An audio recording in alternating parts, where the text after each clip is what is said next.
and other states, the destruction of facilities in some states, and the wanton looting of supermarkets and shops, contrary to the promise of protest organizers that the protests will be peaceful across the country.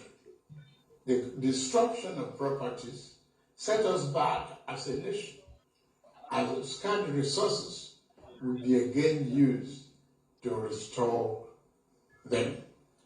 I commiserate with the families and relations of those who have died in the protest. We must stop further bloodshed, violence, and destruction. As the president of this country, I must ensure public order in line with the constitutional oath to protect the lives and property of every citizen. Our government will not stand idly by and allow a few with a clear political agenda to tear this nation apart. Under these circumstances, I hereby enjoin protesters and the organizers to suspend any further protest and create room for dialogue, which I have always acceded to at the slightest opportunity. Nigeria requires all hands on deck and in us all, regardless of age, party, tribe, religion, or other divides, to work together, reshaping our destiny as a nation. To those who have taken undue advantage of this situation to threaten any section of this country, be warned. The law will catch up with you. There is no place for ethnic bigotry or such threats in the Nigeria we seek to build. Our democracy progresses when the constitutional rights of every Nigerian are respected and protected. Our law enforcement agencies should continue to ensure full protection of life and properties of innocent citizens in a responsible manner. My vision for our country is one of a just and prosperous nation where each person may enjoy the peace, freedom, and meaningful livelihood that only democratic good governance can provide. One that is open, transparent, and accountable to the Nigerian people. Nigeria reached a point where we couldn't afford to continue the use of temporary solutions to solve long-term problems for the sake of now and our unborn generations.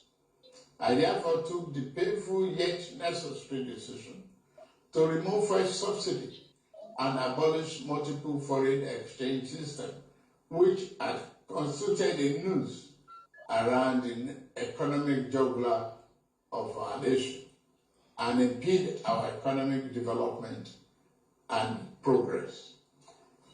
These actions block the greedy and the profit that smugglers and rent seekers made.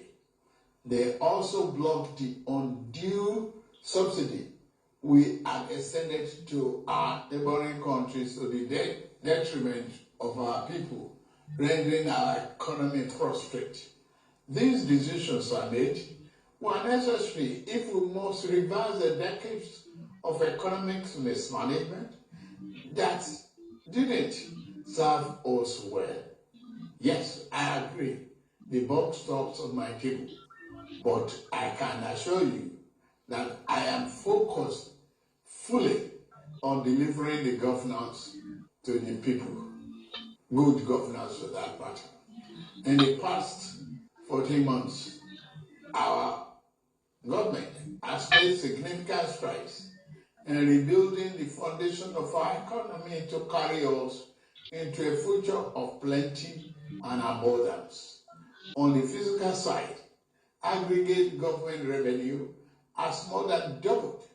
It hitting over 9.1 trillion naira in the first half of 2024, compared to the first half of 2023, due to our efforts at blocking leakages, introducing automation, and mobilizing funds creatively without additional burden on the people.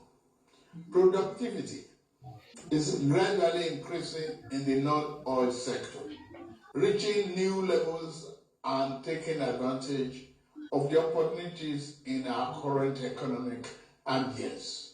My dear brothers and sisters, we have come this far, coming from a place where our country spent 97% of all our revenue on debt service. We have been able to reduce that to 68% in the last 13 months. We have also cleared legitimate outstanding foreign exchange obligations of about 5 billion without any adverse impact on our programs. This has given us more financial freedom and the room to spend more money on you, our citizens, to fund essential social services like education and healthcare. It has also led to our state and local government receiving highest allocation ever in our country's history from the Federation account. We have also embarked on major infrastructure projects across the country. We are working to complete inherited projects critical to our economic prosperity, including roads, bridges, railways, power and oil and gas development. Notably, the Lagos-Calabar Coastal Highway and Sokoto-Badagry Highway projects will open up 16 connecting states, creating thousands of jobs and boosting economic output through trade, tourism, and cultural integration. Our once declining oil and gas industry is experiencing a resurgence on the back of the reforms I announced in May 2024 to address the gaps in the Petroleum Industry Act.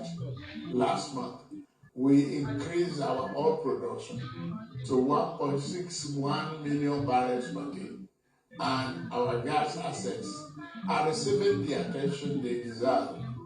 Investors are coming back, and we have already seen 2 foreign direct investments signed over $500 million since then. Fellow Nigerians, we are a country blessed with both oil and gas resources, but we met a country that had been dependent solely on oil-based petrol, neglecting its gas resources to power the economy. We were also using our hard-earned foreign exchange to pay for and subsidize the youth. To address this, we immediately launched our compressed natural gas initiative, CNG, to power our transportation economy and break us down. This will save over 2 trillion naira a month being used to import PMS and AGO and free up our resources for more investment in healthcare and education. To this end, we'll be distributing 1 million kits of extremely low or no cost to commercial vehicles that transport people and goods and who currently consume 80% of imported PMS and AGO. We have started the distribution of conversion kits and setting up of conversion centers across the country in conjunction with the private sector.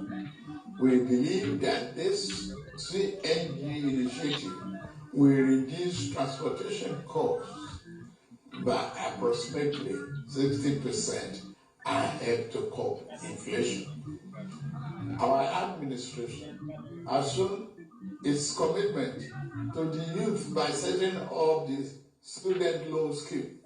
To date, 45.6 billion has already been processed for payment to students and their respective institutions.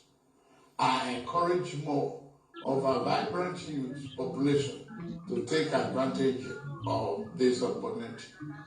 We established the Consumer Credit Corporation with over 200 billion to help Nigeria to acquire essential products without the need for immediate cash payment, making life easier for millions of households. This will